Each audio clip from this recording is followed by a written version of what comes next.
आपने देखा होगा कुछ घरों में बिना कारण झगड़े होते हैं। कमाई आती है लेकिन टिकती नहीं, बच्चे बार बार बीमार पड़ जाते हैं, मन अशांत रहता है। और वहीं कुछ लोग ऐसे भी होते हैं जिनके पास बहुत कुछ नहीं होता, फिर भी उनके घर में शांति रहती है, उनके चेहरे पर तेज रहता है और संकट आने से पहले ही टल जाते हैं। क्या आपने कभी सोचा एक भूखे कुत्ते को दी गई रोटी इतनी बड़ी रक्षा कैसे कर सकती है? शास्त्र कहते हैं जिस दिन मनुष्य इस रहस्य को समझ लेता है उस दिन से उसके जीवन में अदृश्य कृपा काम करने लगती है। आज अंत तक सुनना, क्योंकि एक छोटी सी भूल इस पुण्य को पाप भी बना सकती है। भक्तों, इस सृष्टि में कोई भी जीव अकारण नहीं है। जिस प्रकार गाय को माता कहा गया उसी प्रकार कुत्ते को धर्म का रक्षक माना गया है। पुराणों में वर्णन आता है धर्म स्वयं कुत्ते के रूप में मनुष्य की परीक्षा लेते हैं।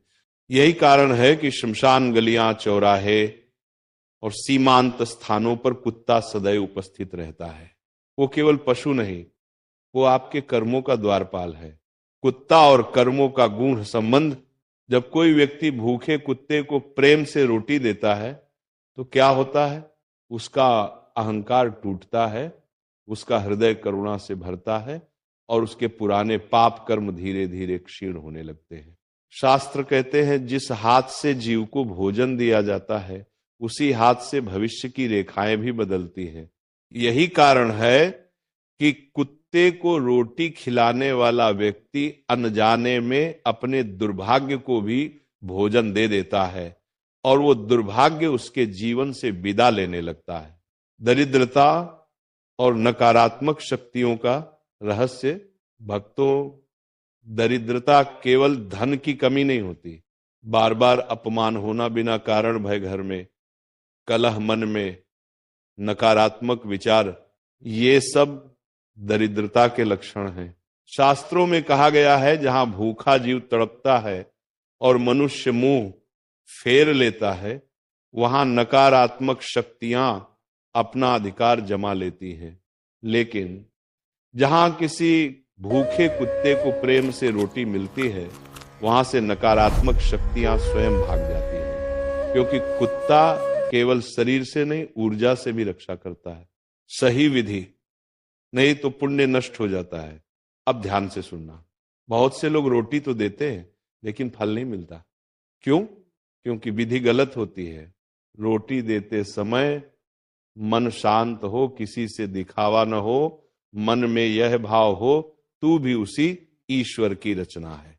लात मार कर देना, गुस्से में देना, कैमरे के लिए देना, ये सब पुण्य नहीं बल्कि कर्म बंधन बन जाता है। याद रखना, ईश्वर भावना देखता है, रोटी नहीं। कौन से दिन देना सबसे श्रेष्ठ है? शास्त्रानुसार शनिवार, कर्म शांति, अमावस्या, पितृदोष निवारण संक्रांति, ग्रह बाधा शमन। इन दिनों दी गई रोटी साधारण नहीं रहती, वो आध्यात्मिक सुरक्षा कवच बन जाती है। जिस घर का कोई एक सदस्य भी नियमित रूप से कुत्ते को रोटी देता है उस घर में अकाल मृत्यु का भय घटता है, बच्चों पर अदृश्य रक्षा रहती है, झगड़े अपने आप कम होते हैं, धन रुकता नहीं। क्योंकि जब धर्म प्रसन्न होता है तो पूरे कुल को आशीर्वाद देता है। एक सच्ची घटना, उपदेशात्मक कथा। एक व्यक्ति था बहुत परिश्रमी, लेकिन जीवन में सफलता नहीं टिकती थी। किसी ज्ञानी ने कहा रोज एक भूखे कुत्ते को प्रेम से रोटी दिया करो। उसने कोई चमत्कार नहीं मांगा, बस आज्ञा मानी।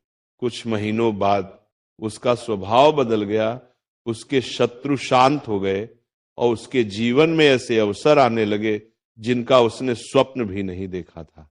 क्यों? क्योंकि उसने धर्म के द्वारपाल को तृप्त किया था। किन लोगों को विशेष ध्यान रखना चाहिए?